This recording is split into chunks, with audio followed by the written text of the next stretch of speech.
Are you trying to boost your immune system and live a healthier life? In this episode, we discuss how to improve your immune system, eat healthier, get more exercise, and live a healthier lifestyle. If you're enjoying this episode, please hit that like button and subscribe to the channel.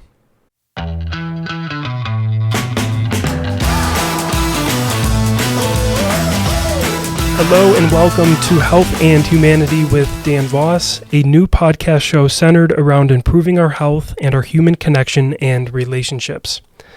I have with me today Dr. Linda Marquez Goodine.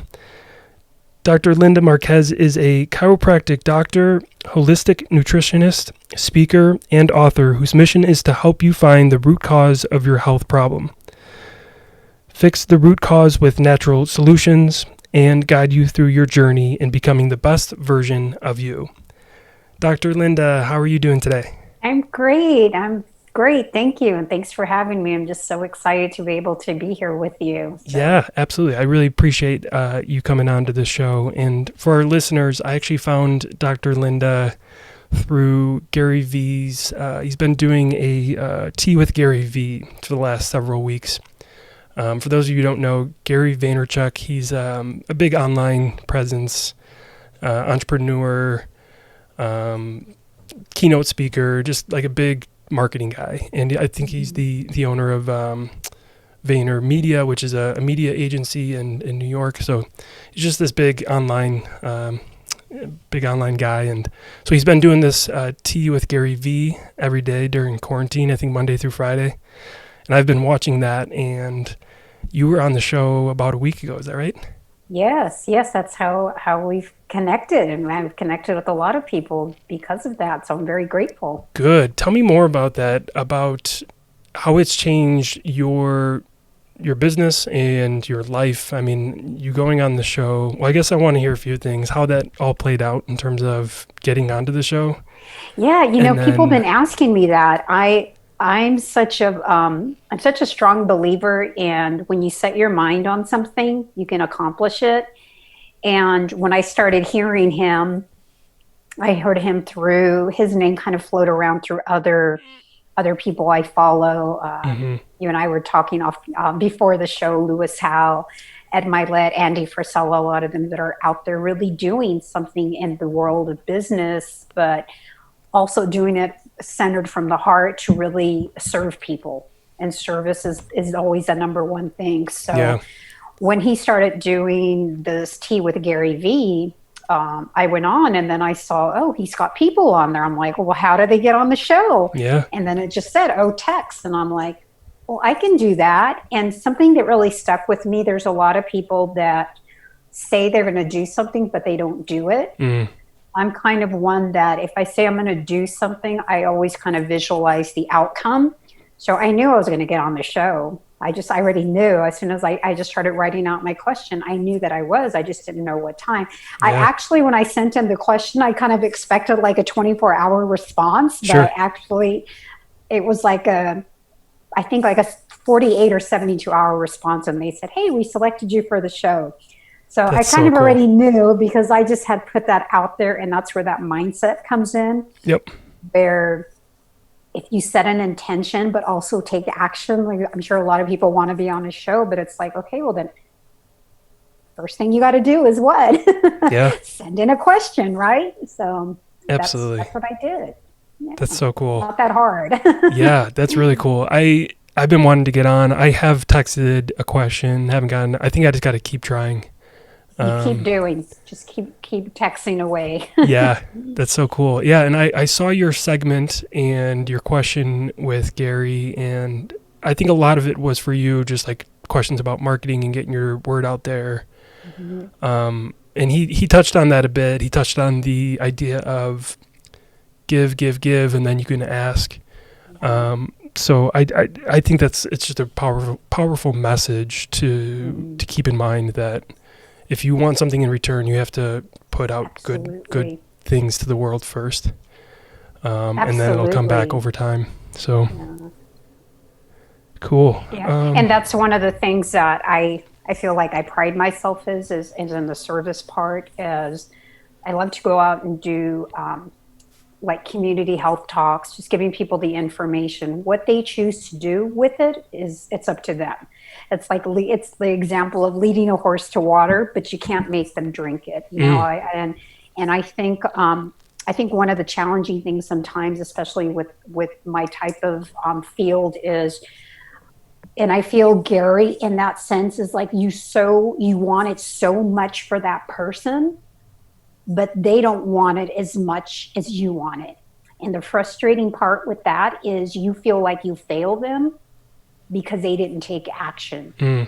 But what I've learned as, as a healthcare provider, I don't feel like I fail them. If I give them the protocol and they don't go and do it, I don't, not to take it personally. Right. And that has always been one of my challenges, is taking things personally, that whether somebody, if they did something or if they didn't do it. Yeah, because I mean, at that point, you've done what you can do, right? You've given them the tools and the structure for them to improve whatever that may be. Yes. And at that point, it's then up to them to take action or to not. So, absolutely, it's really interesting. That's the biggest thing, and also just having that. And I think that's why it's really important with having like coaches and accountability, because you can say so much but not do it. And one of the quotes that just sticks in my mind a lot is, imperfect executed plan is better than a perfectly planned but not executed. So that's always has stuck in my mind, and I think he and a lot of others, we hear that message. Sure. We can apply it in all aspects of our life, even with our health. I'm going to wait until, I have this going on, or I have that going on. I have a wedding coming up, or I'm not going to start this eating plan. I can't do that because of the recession. I can't do this because there's always like an excuses. Yeah, exactly. So that's really interesting. I also have written down here a little quote you said during that segment with Gary Vee.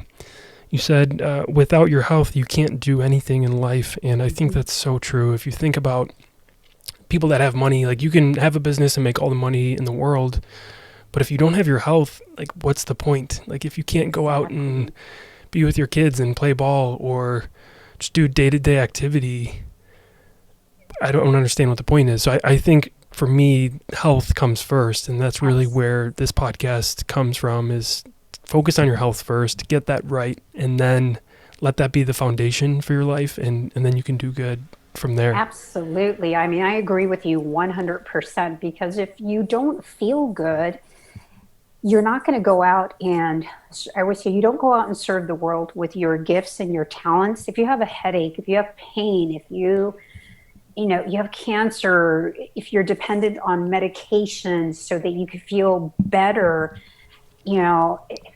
it's just like your health is everything. I think if you have if your body's healthy, you're going to have the energy.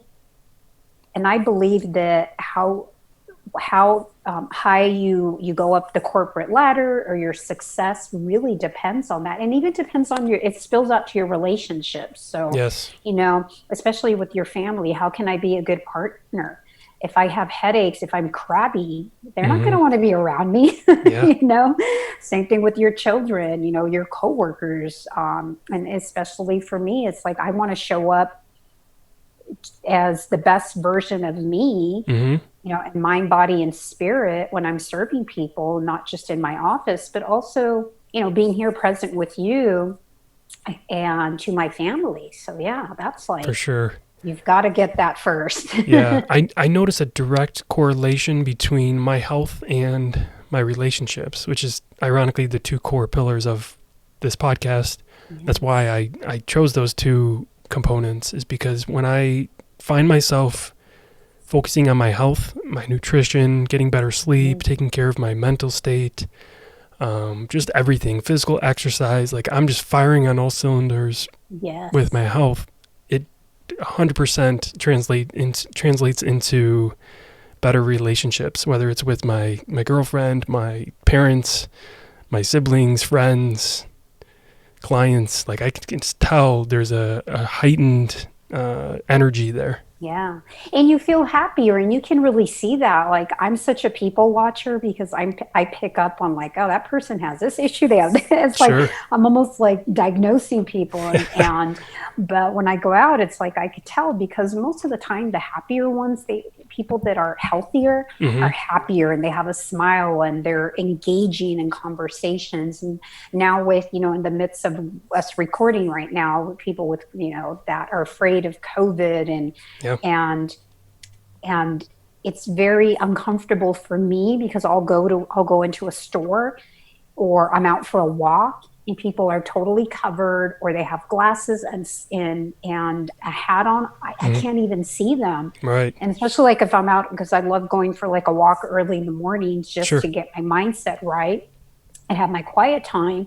And if I can't see that person, I feel like it's really hard because like I'm tough. smiling, I'm like, hi. And they're not really engaging or even with people that even don't even look that healthy, they don't have a smile on their face. And that just physiologically just changes. It does. Just having a smile or just putting your shoulders back, that changes your body and your response. And I use this example. It's like, it's very rarely do you ever see a person crying that will have their shoulders back and their chest out. I don't think I've ever seen that, so that's where that even the whole body's physiology, just how you stand and how you feel confident when you're taking care of yourself and your health. Yeah, there's no doubt that this situation with the virus, it's absolutely changing our lives in so many ways, but one thing that it is changing is how we interact with each other, especially when we're out and about in public with masks on and glasses and just like covering ourselves, which of course is for our safety and to slow the spread of this, but it's totally going to change how we interact with each other. I'm even noticing when I go out for walks, it's one thing for us to avoid people. I think that's a good thing to not cluster in big groups of people. Obviously, we're not supposed to do that. But I'm noticing where people, as I walk by them, where they would normally at least look and maybe say hi, people aren't even looking at each other right now. It's like we're scared to even look at each other, which is pretty wild. Yeah. Just a side note. Exactly. But it's a little bit uncomfortable in that. And I find the challenge has been, I think, that personal connection. And I mean, we're social creatures. Yeah. And I hug all my patients. They come in, I hug them. That's just part of the healing process right there. It's just that touch with people. Sure. So that has been a challenge with some. And most of the time now it's just like, there's just common sense things when it comes to, the whole situation right now with the COVID. Common sense is okay. You wash your hands, after you go to the bathroom or you come inside and you wash your hands, you cover your mouth and your nose when you cough or sneeze. And yes, if somebody's sick, they have the flu or some sort of, health condition going on, you distance yourself from them and let them, their immune system is more suppressed. I'm not so much worried about mine because there's always viruses and bacteria floating around and they're always going to be there. Sure. And how long they reside and take over in you is going to depend on your ecosystem, which is your body and your health. Yeah. So that's why your health it should be your priority. Totally. So I want to ask a question on immunity, and I am 100% behind social distancing, staying at home. Like, I do believe that is a very good thing for us to fight this thing off. But what are your thoughts on everybody being at home for the last month, maybe 6 weeks? We've all been inside, avoiding each other for a good reason. But do you think this is now going to lead to us having a weakened immune system? And when we do go back out into society, are we more susceptible to different viruses and diseases now? I think what we're going to see is it's only going to be natural. There's probably, a lot of the testing out there is not really that accurate. They're getting false positives. They're getting false negatives. And, you have to build your immune system. How do you build your immune system? Well, you have to be around, you have to be around that. And I've been seeing patients for over 20 years. And when I was doing a lot of the physical work of adjusting people, I had a lot of people that were sick come in. I never got sick. I never did not go to the office because I wasn't feeling well. I was told, oh, take care of your body. And you're going to challenge your immunity so that it can fight it off. It's like exercising and like working out a muscle. How do you grow it? Sure. Well, you go and you work out, it tears down, but it's you're building it stronger. So that's how you get muscles, and it's the same thing with your immune system. You've got to challenge it, and us being separated from everybody, it's really defeating the purpose. And I think they're starting to see that. And there's other countries, they're not doing that. They're not, they're letting people still go about, and they're doing some of the social distancing, but they're still outdoors. Right. And going about their day-to-day thing, maybe taking a little bit more precaution with, yes, common sense, wash your hands after you've gone to the bathroom. Yeah, right. So I think that it's not going to fix the problem. Yeah. And it really comes down to your immune system. What's going to happen when I always say, what if we get a COVID-20, COVID-21? Are we going to run and do the same thing? Everyone's going to hide in their house? That's not the solution. Right. The solution is build up your immune system, and there's various ways that you can. It's a multifactorial approach to building your immune system. Sure. So what are some ways that we can be building our immune system, whether it be better sleep, foods that we can eat, supplements? What are you recommending for people? The number one thing that we can do is really, I always say, what are you putting in your mouth and what are you putting in your mind? Especially, what you eat. Every single food that you eat, and I don't even like to say food, I like to say ingredients, because everything in the store that is a food, that's labeled as a food, can have colors, preservatives. So those are ingredients. So I like to look more at ingredients. Getting your diet dialed in. It's pretty simple. I go back to, how did our ancestors eat, 50 to 100 years ago? They went to the farm, they got the butchered meat, they got the fresh milk, they got the vegetables that they pulled out of their garden.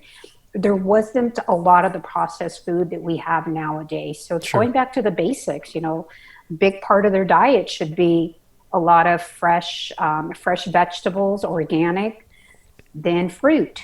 So I have a goal is always like 7 to 9 cups of vegetables, no more than a couple cups of fruit, low sugar, making sure that you're eating clean animal proteins, like grass-fed, pasture-grazed beef from animals that come from a farm where they're actually walking around and grazing on the grass and not confined to conventional farming, which is have them sheltered in barns, and they don't get any sun, and they're not in their normal habitat. So even with the same thing with chicken and pork and, any animal products, they should be sustainably raised, wild caught fish.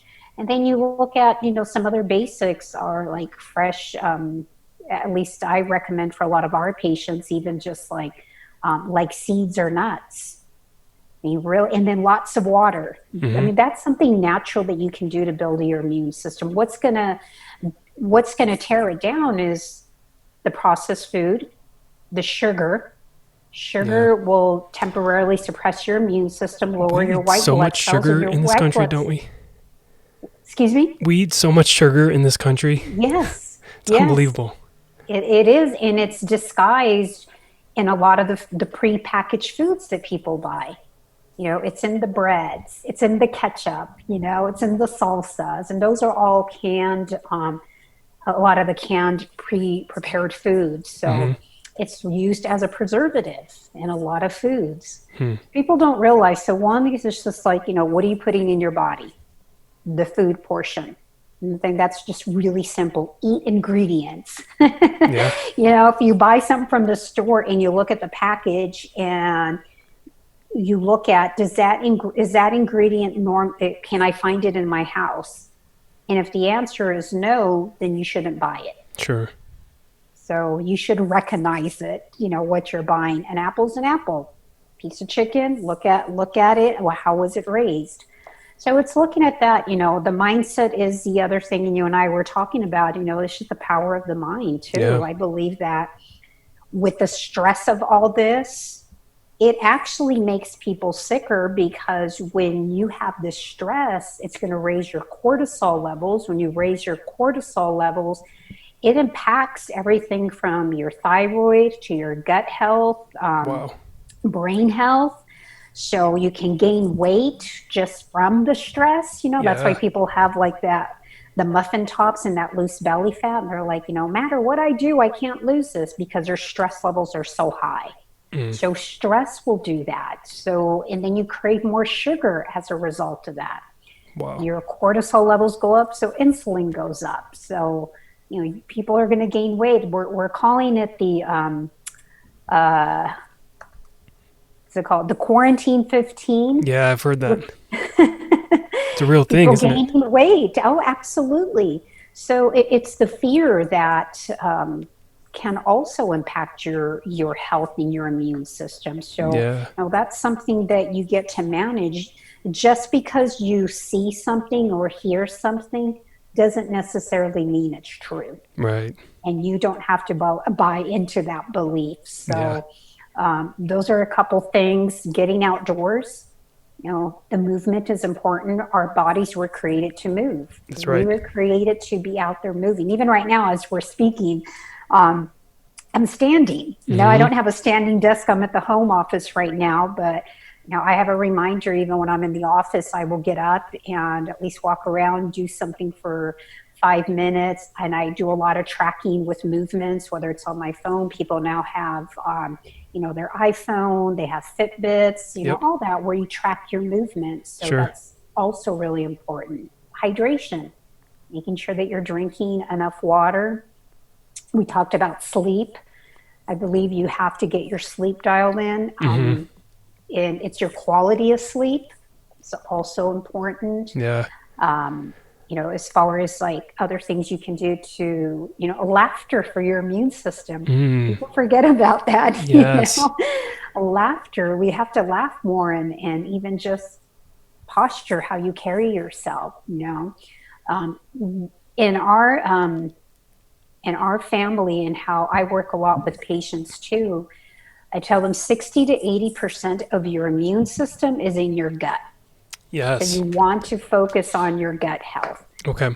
And so some things with gut health would be, like we talked about, the quality of food you're eating. Yep.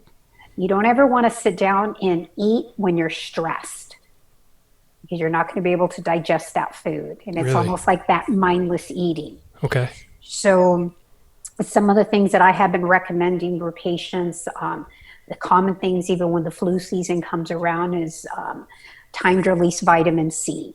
Okay. So anywhere from 1 to 3 grams is great to take, and you can take it throughout the day if it's not timed release. So you want to do that.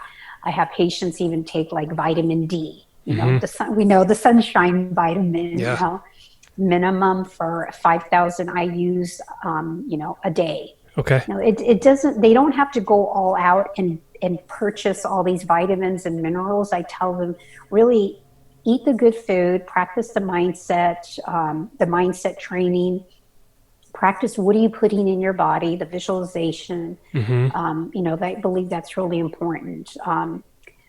Couple other digestive products that I strongly believe they do very well with. Well, zinc is another one. For example, zinc is another one that they can take for the immune system. Digestive aids like hydrochloric acid and enzymes to make sure, and a good probiotic, a multi-strain probiotic. You don't want to overdo it, and I want people to get their nutrients and their vitamins and minerals from food, not necessarily always a pill. Mm-hmm. So I think that the supplements are kind of like the insurance. Right. You should be eating and drinking your nutrition. Right. Does that make sense? Absolutely. There's a lot that you unpacked there, and I kind of want to break it down a little bit. I think it's important for our listeners to realize, because I personally am somebody who has struggled with eating healthier, and I let my busy schedule, right? Like everyone's like, I'm too busy to go work out. Like I let those excuses seep in where I start lacking on exercise. Maybe I miss meditating, and I start eating poorly. Like I know a lot of our listeners are probably facing those same struggles. So if I can offer any message, I think it's important to take one thing at a time and not try to do it all at once, because that's where it becomes overwhelming. So for me, it was like, let's just start eating a little bit healthier each day.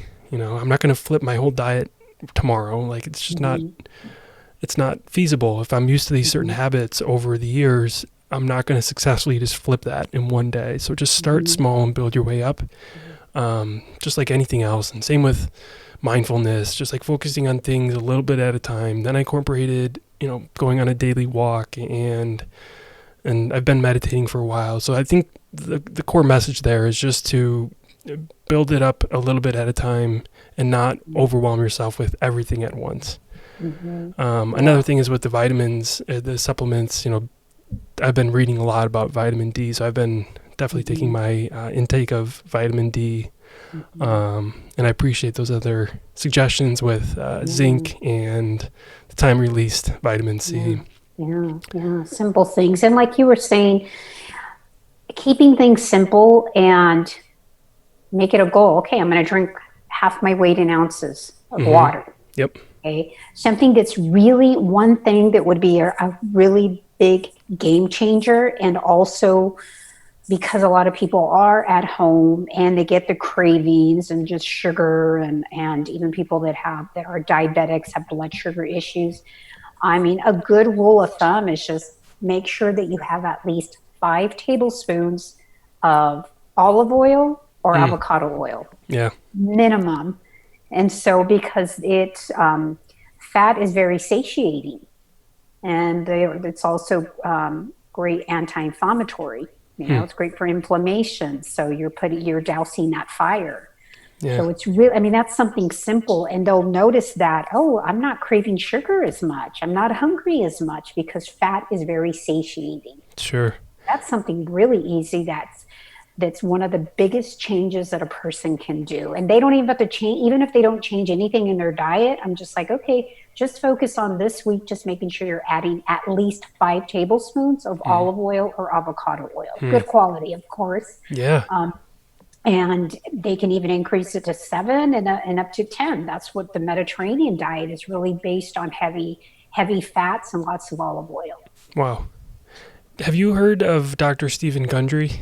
Yes. Yeah, I mentioned him in a recent podcast show of mine, and I think he was on the Lewis Howes podcast that I've talked about a lot. And Dr. Gundry mentioned that the goal of food is to get more olive oil in your body. He's big into the consumption of olive oil. So I thought that was interesting that you mentioned that as well. Yeah. Yeah, it's a game changer, an absolute game changer, because that's number one thing people have challenge with is blood sugar issues. And then in the midst of everything that's going on too, it's just like, who are the people that are getting sick? Well, it's the people that are with compromised immune systems, or people that are very inflamed, which creates a compromised immune system. And some of them are the elderly, but a lot of them are people that don't have healthy eating habits. Yeah. Are you talking about people that get sick in general, or people that are getting seriously sick from the coronavirus? Both. Yeah. And a lot of people don't realize and maybe during this time, they're starting to realize, hopefully, that how important their health is. Right. And just because you don't have symptoms and just because you feel good doesn't mean that you're healthy. How many times have we heard that, oh, Bob died of a heart attack. He had a heart attack and died. He was healthy as a horse. It's like, obviously he wasn't healthy as a horse if he died of a heart attack. Sure. So that's why, like, in our practice, I'm such a true believer of that.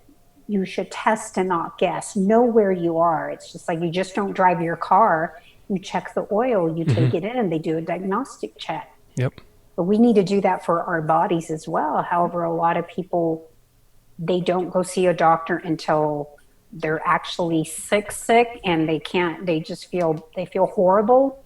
But by that time, the disease process has been going on for quite some time. Yeah. So they're kind of at the advanced stages of a disease process. And that's what I believe prevention is key, but also getting the proper testing to know what your hormone levels are like, know what your inflammatory markers are like. That's so important. And a lot of that, those numbers change according to what are you putting in your body, the food. Yeah. I've talked about this quite a bit on recent shows here, the topic of nutrition. And I just, from everything I'm reading and learning about in recent months, is just how important it is. The foods that you put into your body is so important for your overall health. I talked about it in a recent episode. It's not a comparison because they all correlate together. Nutrition, exercise, sleep. I have a funny feeling you're going to probably say that nutrition is the most important component out of those three, but what are your thoughts on that breakdown of health? That's a hard one. Nutrition and sleep. I mean, movement is important too, but some people get well with intermittent fasting. They don't eat. And I'm like, and someone will say, oh, if I don't eat, I'm going to die. I'm like, no, you have enough fat on your body that you'll survive for a few days. Right. But that's really a hard, if I were to only be able to pick two, personally, I need my sleep. Yeah. I know there's a lot of people out there that especially when you're in a business and you own a business, it's just like, grind. I research so much, and even in my own practice, how I help patients, they come in with an issue. If I don't know the answer, it's like, I'll say, I don't know. I get on PubMed, I start researching, and that's hours. And for a long time, I did that, and it started to cut into my sleep time. Right. And I started to get sick. Yep. That's so true. And obviously all three are so important. Yeah. So I'm not trying to make it sound like we can do away with one over the other. But I'm with you. I think sleep is absolutely critical for us to function. Yes. And it's active. A lot of people don't realize that when you're sleeping, I said there's actually a lot of healing and construction in the body being rebuilt. A lot of healing is occurring when you're sleeping. It's when you're awake. I said when we're awake, we're actually in a catabolic state, meaning we're breaking our body down. When we're sleeping, we're in an anabolic state where we're building the body up. So when you think about people training at the gym, and you think about anabolic steroids, that's the building part, right? So if you think about sleep as an anabolic state, you'll remember that, my body's healing during that time, so I need to get my sleep dialed in. It's critical. Start winding down, 8 o'clock, 9 o'clock, your sleep could be between 7 and 9 hours. It just depends on what your body needs. Sure. That's really interesting. Do you follow anything around the topic of the circadian rhythm?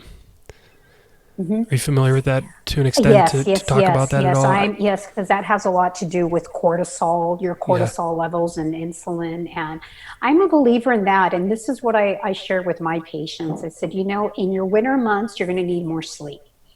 Our ancestors, that was a time where they did a lot more bonding. Now it was like, okay, we only have 8 hours we actually have light so we can work. They didn't have what we have, the luxuries of today.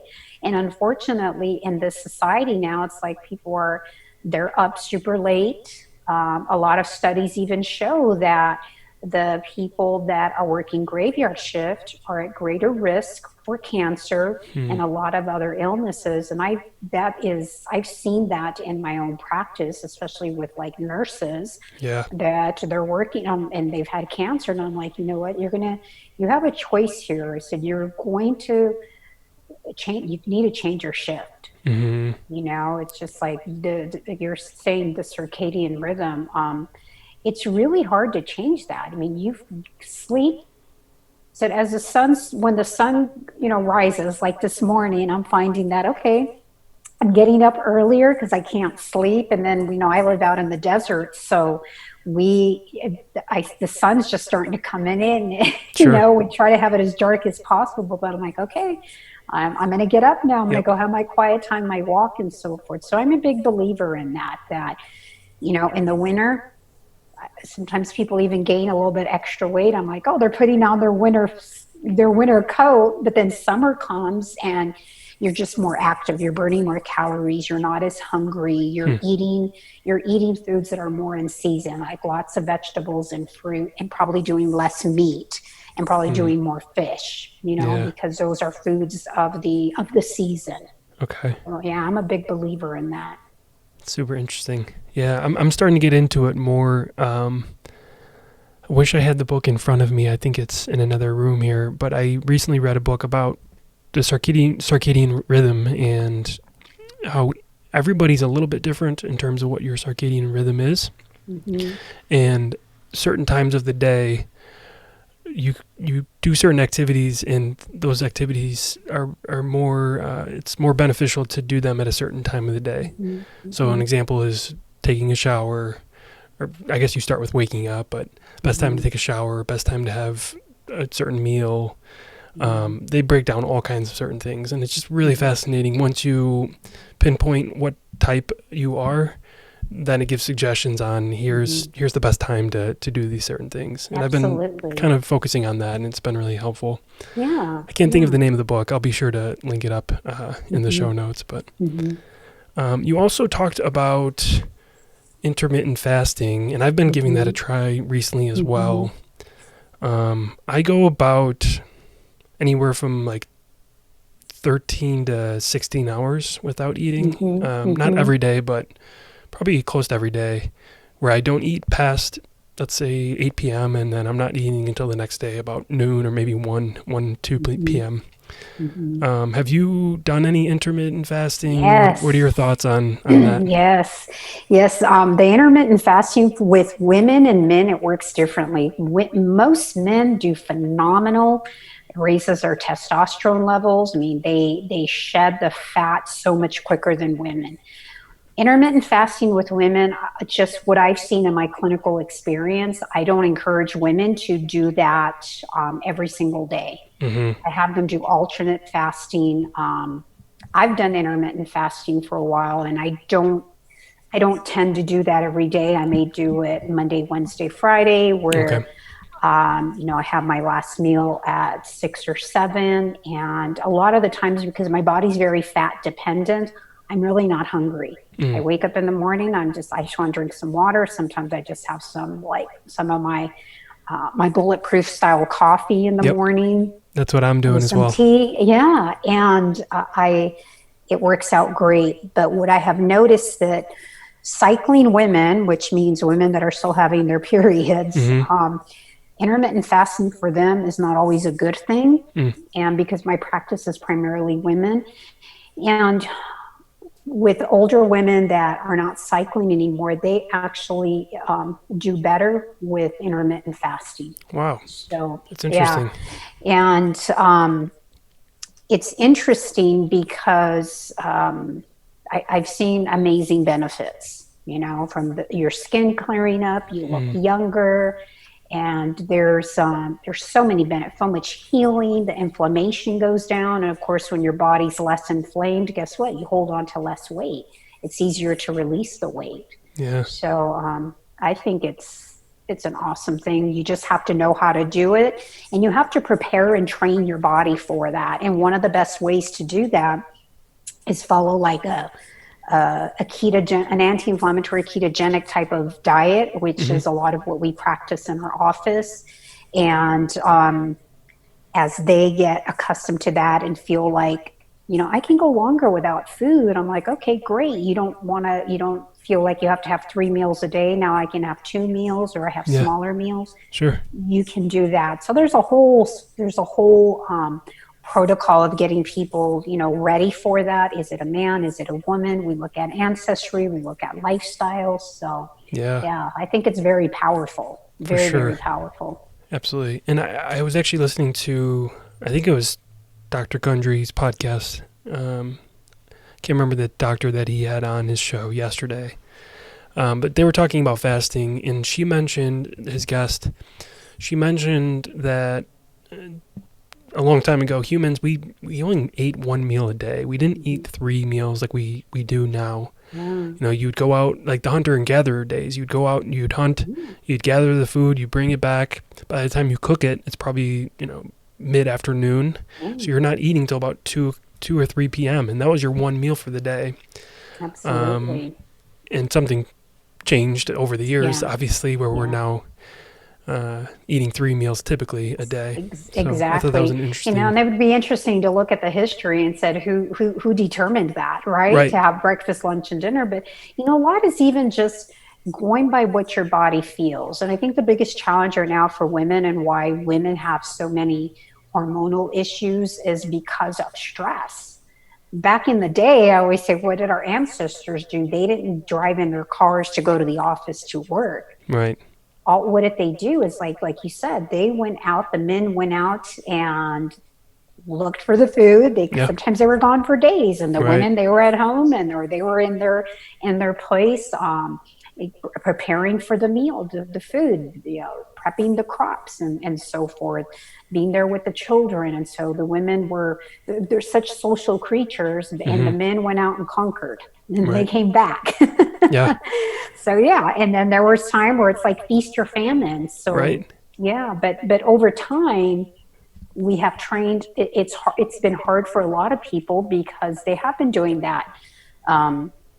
The breakfast, lunch, and dinner. And for women, it's been harder because of the demands of some women are working outside of the home, and they're raising kids. And, it does become more challenging. It's not that you can't do it. It's just, it's challenging. It's a balancing act. Yeah. Wow. I want to circle back on the topic of the gut, the health of your gut. I've really been researching a lot lately about a leaky gut and what you can do to fix that with nutrition. Actually, Dr. Gundry is the one that got me onto that, and he's got the Plant Paradox book, and he really kind of focuses in on the health of your microbiome and how that can prevent diseases. Do you have some thoughts on that topic? Absolutely, yeah. 60 to 80% of your immune system is in your gut. And you have it's called that brain-gut connection. Yeah. And it's really, and I tell people, doesn't this make sense? As I explain to my patients, when you meet somebody, you have that gut feeling like, oh, I don't know about her, I don't know about him, or you really like them. And so, it's like I said, those neurotransmitters, it's telling you like, that's safe, I like them. So that's one thing I always tell people, go with your gut feeling. That is really important. Number one thing to do is how do you create a leaky gut? Well, it's what are you putting in your mouth? What foods are you putting in your mouth that are inflaming your gut, creating issues? That's the number one thing, which is easy processed food. It's sugar, the conventionally raised meats and dairy. Even for some people, it's the plants. It's certain plants that you're eating. Because I have my own little story about all that. And healing it, there's different modalities that you can use. Personally, I love bone broth. I drink that pretty much every day when I have a person that has like cancer or they have major gut issues. We have them do a lot of the fermented foods, aloe vera. We have them do glutamine, probiotics. But the thing that worked the best, and this is just my testimonial, but also working with other patients and just my clinical experience, is actually a carnivore diet. And I don't know if you're familiar with that. I've heard it quite a bit recently. Yeah. So I was having these skin issues, and just everything I did, I was taking all these fungicides, herbicides for it. I was eating clean. I was juicing, eating lots of vegetables, eating clean meats. My diet's already pretty clean. And I even went on a juice fast because I wrote a book on juicing. And I'm like, you know what? I'm going to go on a juice fast. And normally a juice fast really would fix and help me. And as I was in my second day of the juice fast, I was just bloated all the time. And that doesn't seem right. It's like, okay, you're only drinking juice. Why are you bloated? Sure. So it was the lectins and the phytates and the vegetables. So what I ended up doing I said, I've been hearing a lot about carnivore. I'm going to try carnivore. I did it my mindset was to only do it for a week. And after a week, I looked at my skin and I'm like, my goodness, this has never looked this great. Wow. It was like psoriasis, and I also had some eczema. And it was embarrassing. And I live in the desert where you wear shorts, 9 months out of the year. Sure. And I would always see that on my leg. And it was just, I always wanted to scratch it, and it would just flake. It was really horrible. So after a week, I saw that it improved. Then I'm like, I'm going to do this for another week. Another week, I just did carnivore, just all animal products. And the third week, so I ended up about 42 to 50 days of just eating nothing but animal products. Wow. And my energy level went up. My skin improved. I don't have pain anyways. If I do eat something with gluten, like wheat, oats, rye, or barley, I will feel pain the next day, or sometimes I feel it just right away. And that really helped me a lot. I mean, wow. I didn't need to lose weight, but I know I lost some body fat, and it was the best that I felt in my life, you know? So is that your current diet? Are you on carnivore diet now? I'm not now. I use that in my practice. I use different eating plans depending what a person needs. Okay. Personally, I don't think that carnivore is something, and people are going to disagree with me, and, everybody's different, is something that is sustainable long-term. Yeah, that seems to be... so you do things in cycle, and to me, it's kind of common sense. Yeah. There's 4 seasons in the year, right? And you do things differently. You eat a little differently in the year. It's like, okay, in the summer, there's lots of vegetables available. There's fruit available, right? In the winter, there's not. So in the winter, it's easy to just eat. What did our ancestors do in the winter, right? They ate a lot of animal products. Yeah. So that would probably be a good time to do the carnivore. So I did do that in the winter. Okay. And it was amazing. So you have to, and everybody's different, and there's no one eating plan is for everybody.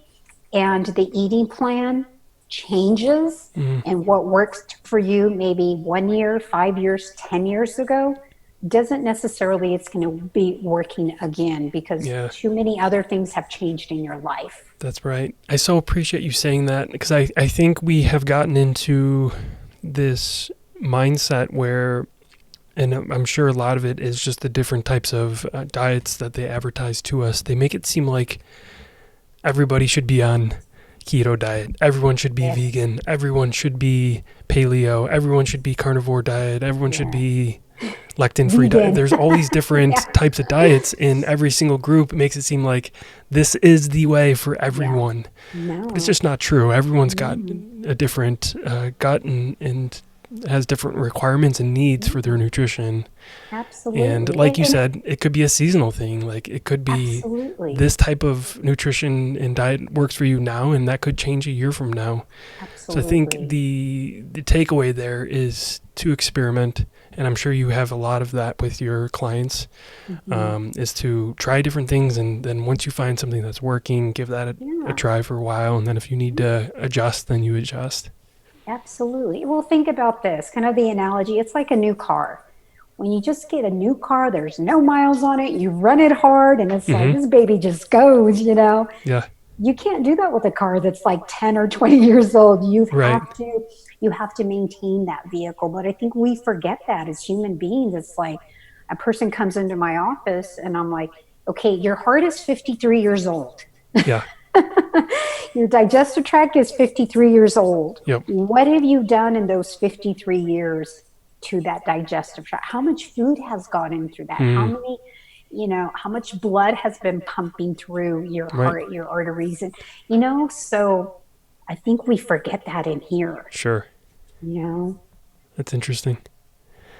I want to give you a chance to share a little bit more about your practice. Your medical practice is Premier Health and Wellness. Is that correct? Premier Health and Wellness, yes. So, my background training is chiropractic. The last 12 years has been a lot of focus on functional medicine. Functional medicine, like we were talking about earlier, like Dr. Mark Hyman is the one that kind of spearheaded that whole training at the Cleveland Clinic, where you use food as medicine. Yeah. You look for the root cause of the problem.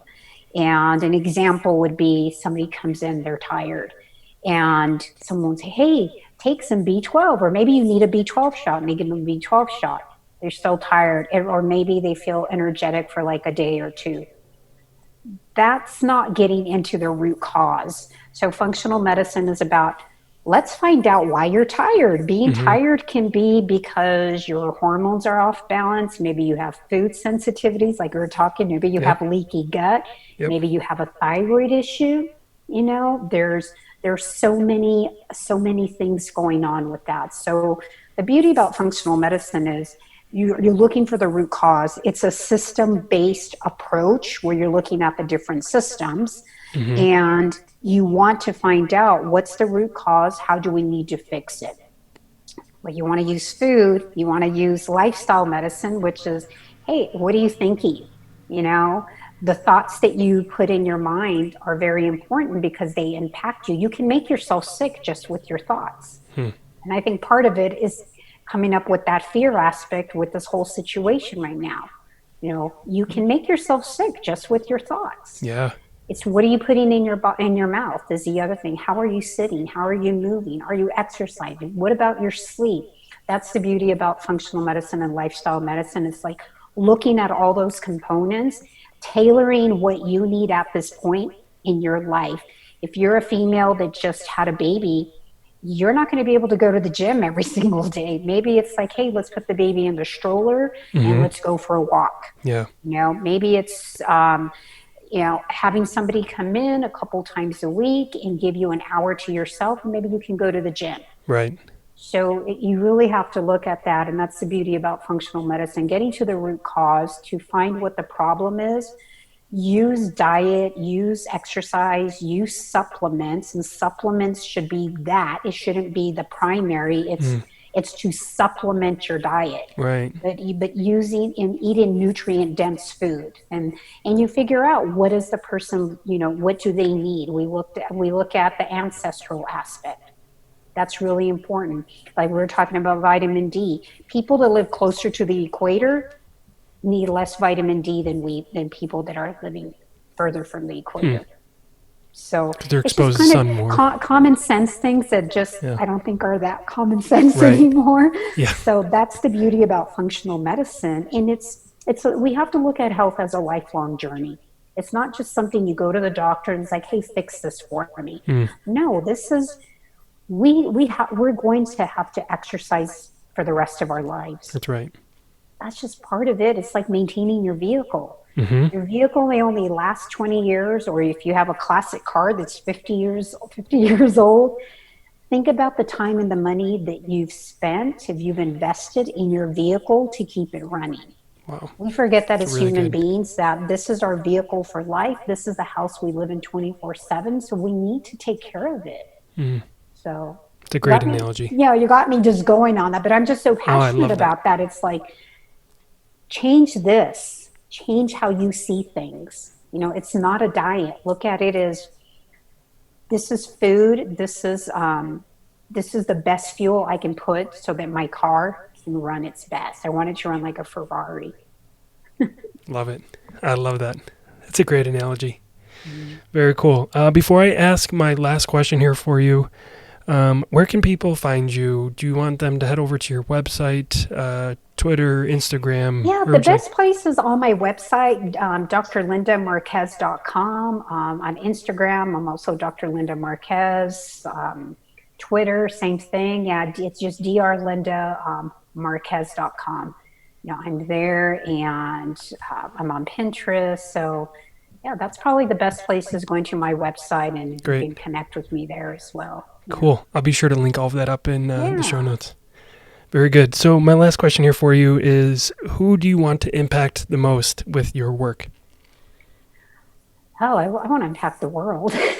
But kind of being niche, I think, you know, for me, it's always been, I want people to be the best versions of themselves. And you can't be the best version of yourself when you're not healthy. You know, it's almost like, yeah, I want to impact everybody, but it's really the people that they want to make a change in their lives, and they're ready. Because when you take care of your health, you just feel so much better. And I always say, when you take care of your health, you're serving other people, just not yourself. So don't think of it as a selfish thing, because when you take care of you, you get to express your greatest gifts and talents that were given to you, and that only you can share in the way that you can do it. Sure. And so that other people benefit for them. So taking care of you should not be looked at as a selfish thing, and a lot of women fall into that. So, you know, it's really about helping people be the best versions of themselves, using health as their foundation. That's great. I love that. Awesome. Well, Dr. Linda, this has been a pleasure. I really appreciate your time. I appreciate the work you're doing and the message you're putting out there and the mission that you're delivering on. I really appreciate all of that. Thank you. Thank you. It was just an honor to be here on the podcast with you, and just having a conversation that hopefully will help a lot of people. And even if they just change one thing and get one thing from this and walk away, hey, we're doing our job. That's right. Exactly. Great. Well, thank you so much. Have a great day. You too. Thanks. Bye-bye. Bye-bye.